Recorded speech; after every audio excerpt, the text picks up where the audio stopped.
Uchar Universitet. Abduri Ümit Şimşek. Tercüman Abdülaziz Akun. Tahrir Abdurahim Dövlet. Tekrimkan Uyghur Neşriyatı. İkinci bab. Parijdeki yıllar. Her medeniyetning arkasida bir oldin ko'rarlik yotudu. Christopher Dawson. Bir asr ichidagi bir-biridan qonliq shaklda bostirilgan ikki qatimli qo'zg'olon ko'tarish urinishi polshaliklarning hayotida mangu o'chmas izlarni qoldirdi.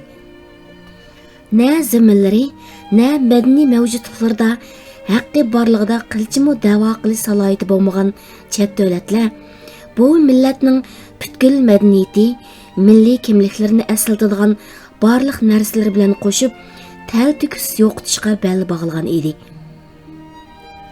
Bularning hammasi polshaliklarga qarshi Polsha zaminlarida polshaliklarning idora organlari, imkoniyatlari, hatto insonlarni ishlatish orqali polshaliklarning ko'zi oldida planlanayotdi. Har qatimliq qo'zg'olonda nurg'un vatan farzandidan ayrilib qolgan Polsha xalqi yuz berayotgan ishlarga bag'ri qon holda qarab turishdan boshqa bir ish qilolmaydi.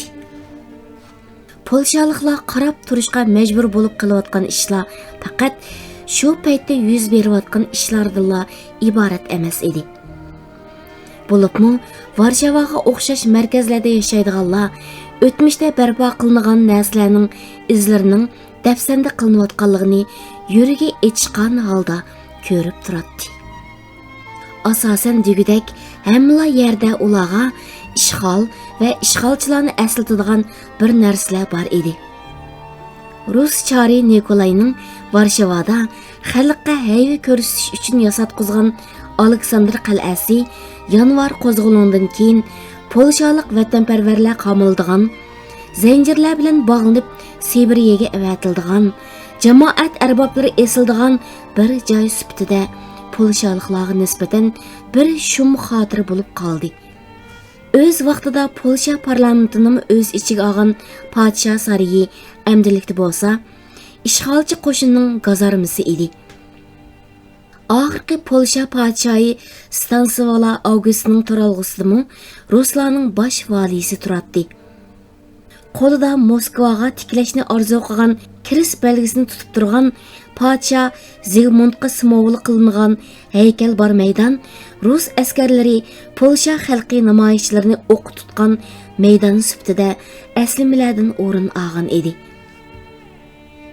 Bularning hammasi yangi bir qo'zg'olonning yo'lini shu kunga nisbatan taqvatgan bo'lsa-mu, polshaliklarning milliy engini va ishg'olchilarga qarshi ichki dunyosidagi his tuyg'ularini o'zgartirmadi.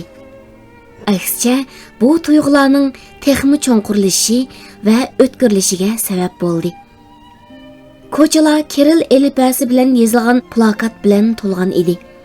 Biroq birmi kitobchi ruslarga oid birmi kitobni sotmaydi.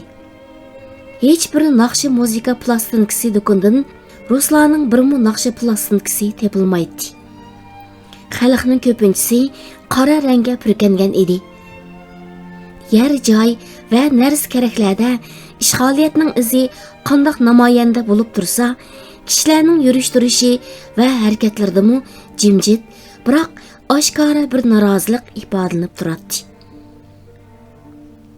Xalq faqat sirtqi ko'rinishlari orqali emas, butkul an'ana va turmush shakllari orqali kurash qilish ro'yiga ega edi.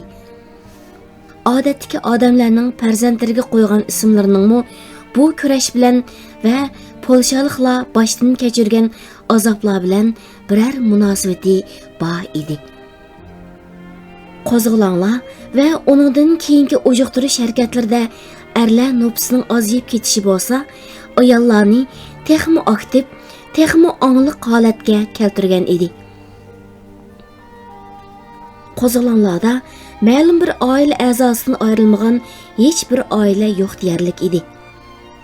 O'lgan yoki surgun qilinganlarning o'rniga oilaning turmushini qamdash va ishlarini qilish ko'pincha hollarda ayollarga qoladi. Bu orqali ayollar faqat xizmat hayotida pishib yetilish bilan qolmay, millatparvarlik va vatanparvarlik ruhi orqali ishg'olchilarga bo'lgan nafrat va intiqom tuyg'ularini kuchlantirmoqda edi. Daniyalik sayyoh Georgi Brandes 19-asrning oxiridagi Polsha ziyoratlarida polshalik ayollarning erkinlikka bo'lgan ishtiyoqi va jasoratining erlarninkidan kuchli ekanligini aytadi va buning misoli sifatida o'zi guvoh bo'lgan bir voqeani bayon qiladi. U bir qatim mehmondorchilikqa borgan uyda inglizlarning qo'lida tarbiyalangan bir polshalik vatanparvarlikning kuchini yo'qotib qo'yayotganligini aytadi. Bu so'zga erlarmi qarshi chiqadi. Biroq ayollarning noroziligi nihoyatda qattiq bo'ladi. Etlib chiqib ketgudak bo'lib ketgan ko'zlari, qizirib ketgan mangzilari, g'azabdan titrab chiqayotgan ovozlari bilan birlikda eliq odamga etildi. Bu jarayonda yosh bir ayol mundoq deydi: "Sizni paytunimga silib uyingizga olib qo'yishga va'da qilgan edim. Endi piyoda keting." 19-asr polshaliklarning erkinlik va mustaqillik kurashlarining burilish nuqtalariga sahna bo'ldi. Ular bu kurashning unumini obdalla ko'rdi. U davrda Polsha ziyolilari romantik idealizm bilan siyosiy reallik orasida daldangishib yurmoqda edi. Bu daldangish asnosida Polsha san'atining bo'libmi adabiyotining eng donliq, eng yorqin asarlari vujudga chiqdi. 1831-yili Ruslar noyabr qarshilik harakatini bostirgandan keyin 6000 jangchi Fransiyaga qochib ketgan edi. Keyingi yillardagi besimlarmi orqa-orqadan ko'chish to'lqinlarini paydo qildi. Ko'chganlarning ko'pinchisi Yevropa davlatlarining har qaysi joylariga tarqaldi. Bir qismi Amerikaga berib o'rlashdi. Polshalik surgunlar qaysi davlatga bormasin tashkillanib, chet davlatlarning diqqat nazarini Polsha davosi qaratishga erishdi. Biroq birmu davlat polshaliklarning ko'nglini deb biror qalaymaqonchilikning o'ttirisiga kirib qolishini xohlamaydi.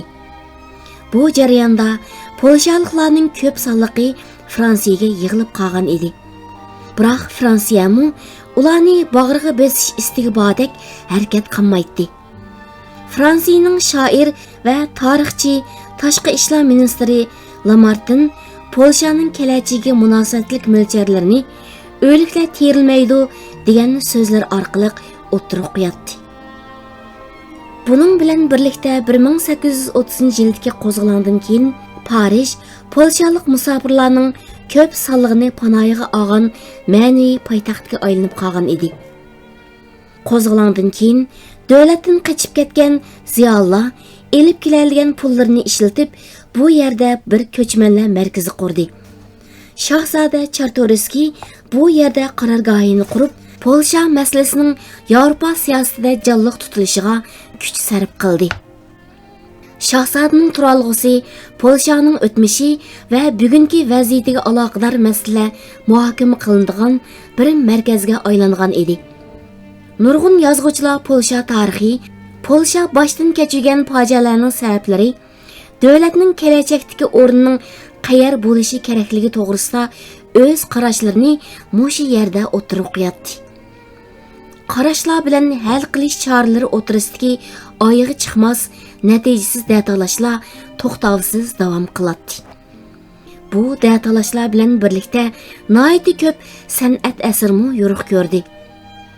Polshaning beshiga kelgan voqealar dunyo miqyosida nom shuhratga noil bo'lgan polshalik san'atchilarning qo'li orqali adabiyotga, she'rga, muzikaga, rasmga aylandi. Bir butun millatda mavjud bo'lgan tuyg'u zichligi surgundagi polshaliklar orasida nihoyat yorqin san'at asarlariga aylandi. Bu asarlarning ba'zilari dunyo san'at tarixiga kirgudak darajadagi haqiqiy shohona asarlar edi.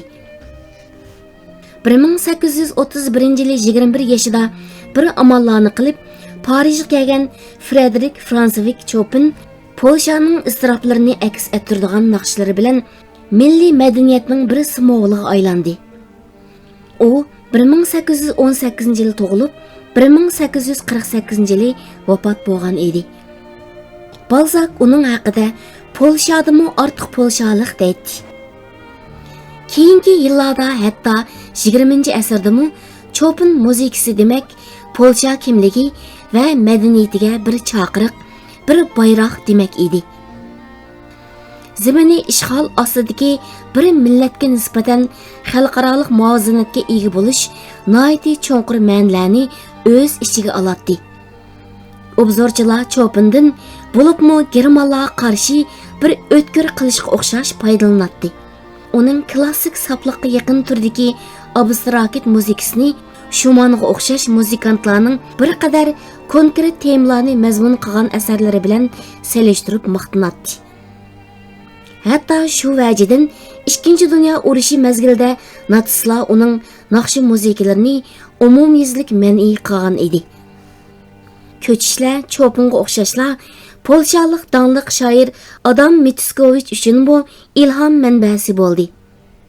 Mickiewicz vatanparvarlikka munosabatli temalarga va milliy o'tmishga diqqatini markazlashtirgan, baxtiyor kelajakka bo'lgan kuchlik ishonchisini o'tirib qo'yib, Polsha adabiyotining qaytadan bixlanishga sarkili qilgan bir kishi edi.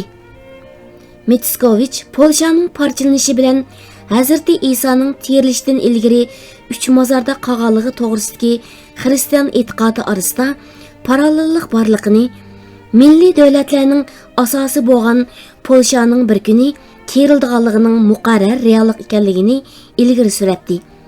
Mickiewicz kuchli qalami va polshaliklarga ishonch va umid bag'ishlagan uslubi orqali qisqa vaqt ichida bir qahramonga aylandi. Pan Tadeusz nomli dastoni uning shuhratini dunyoga yaydi. Mickiewiczning asarlari uzun yillar bo'yincha Polshada yaqindan kuzatildi. Masalan, shoir va roman yozuvchisi Viktor Gomeletsky 1911-yili Mickiewiczning bir parcha asarga muqaddim yozganligi uchun turmaga tashlangan edi.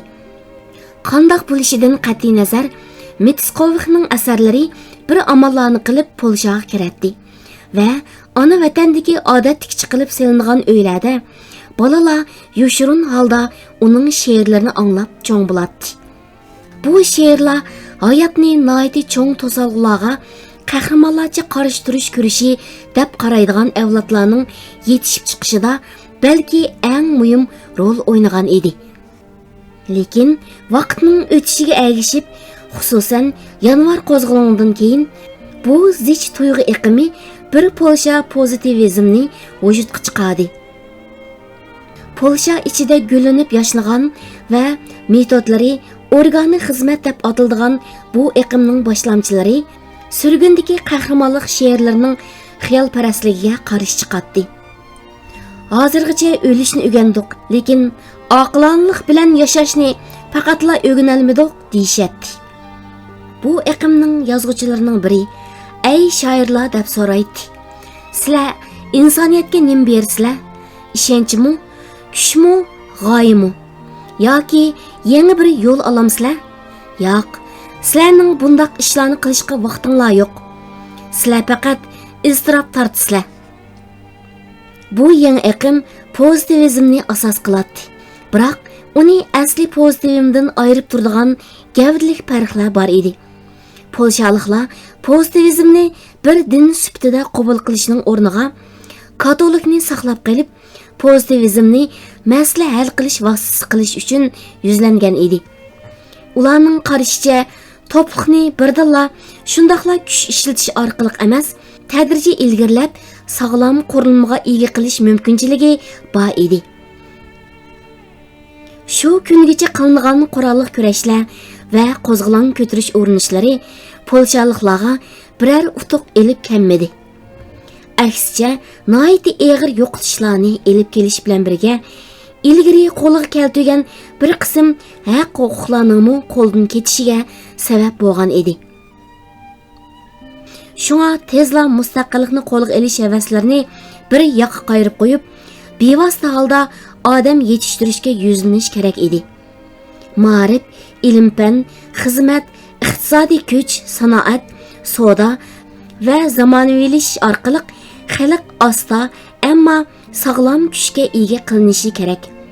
Xalqni yiltizdan boshlab kuchaytirishni nishon qilganligi uchun bu falsafa organi xizmat deb atalgan edi. Ba'zilar bu harakatni chatning egilik huquqini qabul qilish deb tushundi va uningga qat'iy qarshi chiqdi. Bu idealist guruhga hech bir shaklda yo'l qo'yish tarafdori emas edi. Ularning qarashicha birdan-bir nishon milliy mustaqillik bo'lish kerak edi va uning yo'li qo'zg'olon ko'tarish musobaqasini besib o'tadi.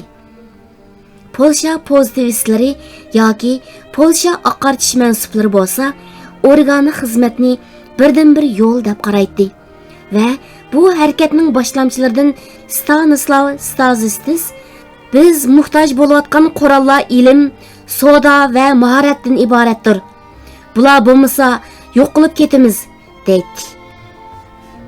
Yanvar qo'zg'olonining burunqidimi og'ir bir mag'lubiyat bilan oxirlashishi organi xizmat fikriga kuch bag'ishladi. Qurolli harakatlardan umidini uzgan va eng qimmatli avlodlarni bu harakatlarda qurbon qilgan xalq orasida ziyonlardan foydalanib, omma orasiga yeyiladigan shaklda ma'rif, ilm-fanga yuzlanish moyilligi kuchayishga boshladi. Qimmatli do'stlar, keyingi qatimliq anglitishimizda butkul dunyo bir maktab nomli bobni huzuringizga sunamiz. Musofirlik hayotinglardagi eng aldirash damlarda eng qimmatli vaqtinglarni chiqarib, bu ovozli asarlarni tinglash uchun vaqt ajratganlar uchun chin yuragimdan rahmat aytaman.